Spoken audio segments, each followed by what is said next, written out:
The extraordinary ancient text, Letter to Renan. To know why one lives is to endure any kind of life. In 99 BC, deep within the Han Palace, a man stripped of his dignity trembled as he picked up his brush under a dim oil lamp. He had just undergone the most agonizing humiliation of his life, castration.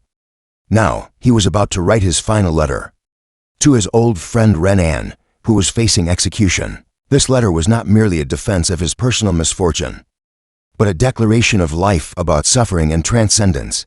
It ultimately became an extraordinary ancient text, a reckless waste. And the man who wrote this letter was Sima Qian.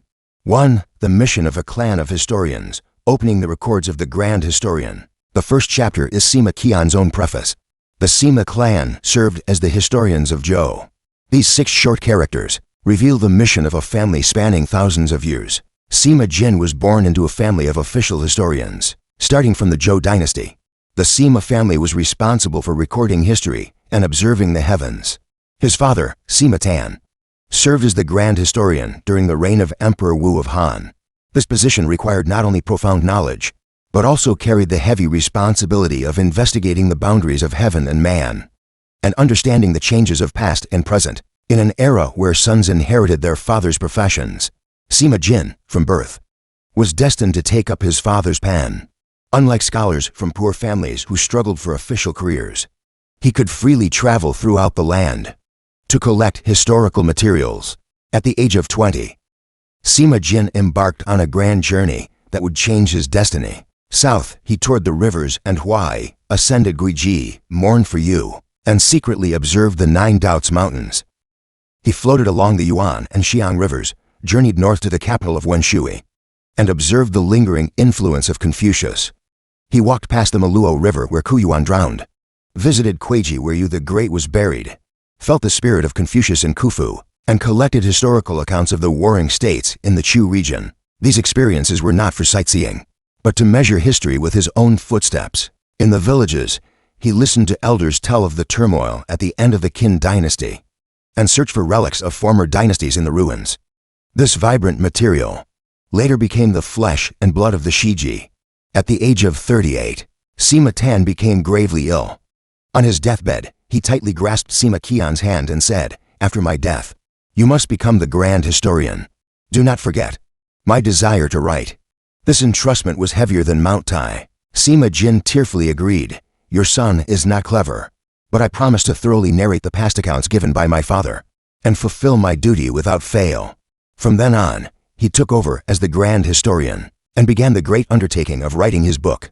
2. The tragedy of a slip of the tongue. In 99 BC, the war between the great Han dynasty and the Xiongnu entered a critical phase. That autumn, Captain Li Ling, the grandson of the flying general Li Guang, volunteered to lead 5,000 infantry to attack the Xiongnu. This lone army penetrated deep into Mobai northern desert and encountered the Xiongnu's main force of 80,000.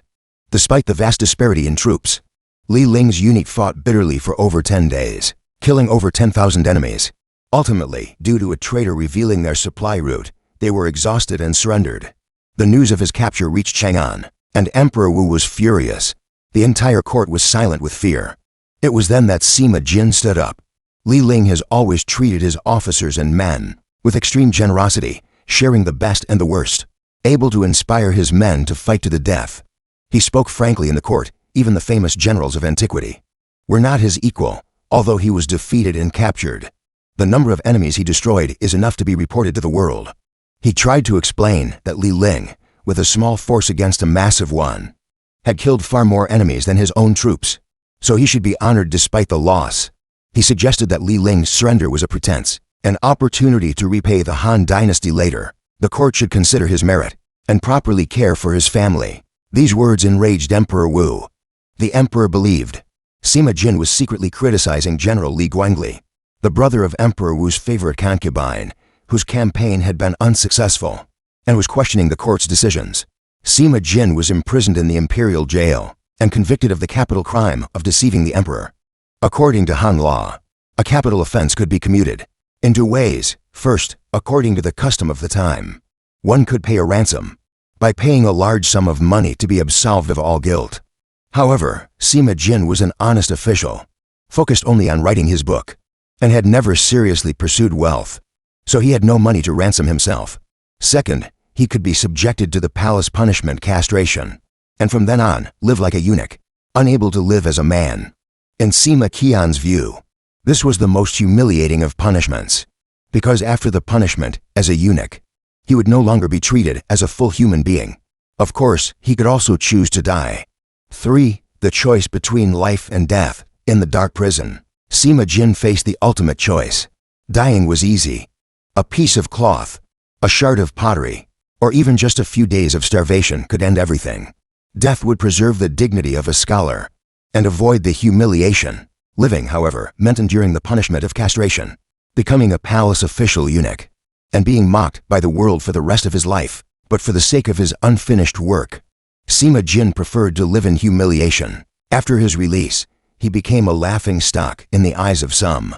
Sima Qian became more cautious and lived a more humble life. Many people didn't understand him. They thought that with such shame, living was worse than dying. Living was just the continuation of disgrace, while dying would at least preserve a shred of integrity.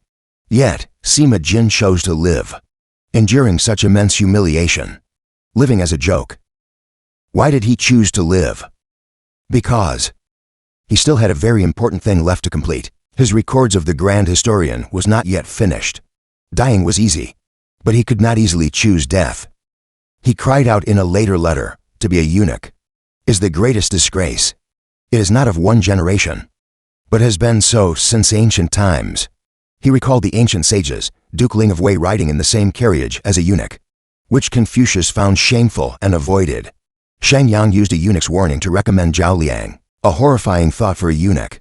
Zhao Ten accompanied Emperor when in his chariot, the eunuch sat in front, causing the ancestor to feel ashamed. Since ancient times, eunuchs were regarded as filth. He chose life, and thus endured the shame, living humbly, in the dirt, without complaint. Because I regret that my private thoughts are incomplete, my writing will be lost, and my work will not be revealed to posterity. What sustained him was the great, unfinished historical work. His father's dying wish was heavier than Mount Tai, and the examples of those ancient sages. King Wen was imprisoned, yet he expanded the Book of Changes. Confucius was in distress, which led to the Spring and Autumn Annals. Kuyuan was exiled, which resulted in the Li Sao. Zhuo Qiaming went blind, which led to the Discourses of the States.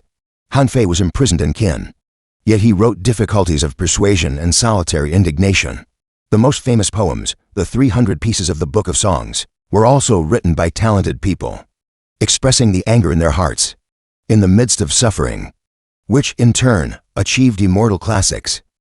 Investigate the boundaries of heaven and man, understand the changes of past and present, and establish a school of thought. This dream was more important than a man's dignity, more important than worldly approval, and even more important than life itself. For the world's misunderstanding, after his punishment, Sima Qian. Lived in dual agony. Physically, I sweated 9 times a day. When at home, I was restless as if I had lost something. When out, I didn't know where to go. Every time I think of this shame, my sweat never fails to break out, not wetting my clothes. Mentally, he became the laughing stock of Chang'an. I have become a person of a different category. All those of low character are pleased to treat me as an outcast. Former colleagues avoided him. Villagers and neighbors pointed and whispered. The Sima family's generations of good reputation have produced such a despicable person. The most stinging misunderstanding came from his friend Renan. Renan wrote a letter sternly criticizing him as a court official.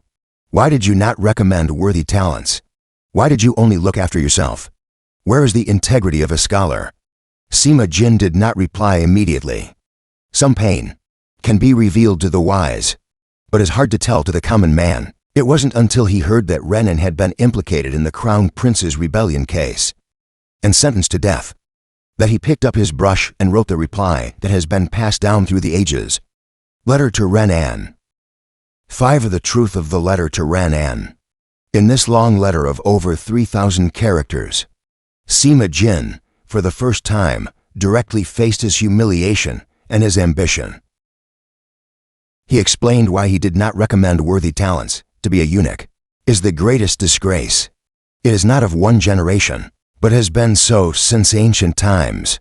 To serve a worthy man, while being a eunuch, is demoralizing. How much more so for a man of spirit? A worthy person recommended by a eunuch would only bring shame upon them. He described his situation after receiving the punishment. When I see the heroes of the world, how can I possibly approach them? I live in constant fear, unable to preserve myself, because a eunuch is despised by all. He chose life only because he was born into a scholarly family and had been nurtured by the wisdom of the sages. Though I am only a crippled farmer, I have heard the lingering spirit of the elders. Most importantly, he articulated the meaning of living. All men must die. Some deaths are weightier than Mount Tai, others lighter than a feather. His death would be insignificant, like an ant. But by living to complete the Shiji, his life could gain value.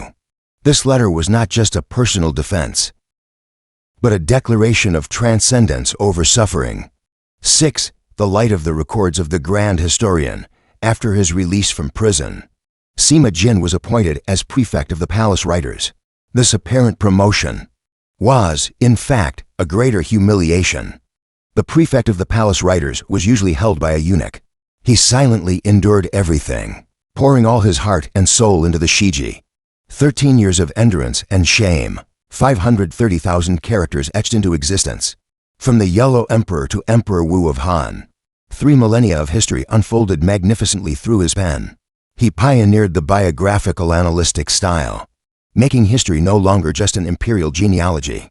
He established a basic annal for Xiangyu and biographies for wandering heroes and assassins, focusing on people ignored by orthodox history. He did not exaggerate the beautiful, nor conceal the wicked, even truthfully recording the ruffianly behavior of the founding emperor, Liu Bang. Of the current dynasty, Lu Shun praised the Shiji as the grandest song of the historian, the Li Sao without rhyme. It is not merely a historical record, but a literary monument and a philosophical masterpiece. 7. Why did he live? After completing the Shiji, Sima Qian's whereabouts became a mystery. Some say he retreated to the mountains. Others say he died of depression. But more evidence suggests he dedicated his remaining years to the dissemination of this masterpiece. In 1910 AD, a fragment of the Shiji was discovered in the Dunhuang Library cave. An analysis suggests it might be a copy personally transcribed by Sima Qian in his later years. He seems to have been continuously revising and circulating his life's work. He used his life to answer the ultimate question: why do people live? Why do people live? A brave man does not have to die for his integrity, nor does a weak man fear death. What is there to encourage? True bravery is not dying easily, but enduring humiliation for a higher purpose. He knew why he lived, so he could endure any life. When we open the Shiji today, we read not just history, but a person's spiritual transcendence in ultimate suffering. He was 47 when he received the palace punishment, proving that the value of life never depends on the body's completeness, but on whether the spirit can illuminate eternity.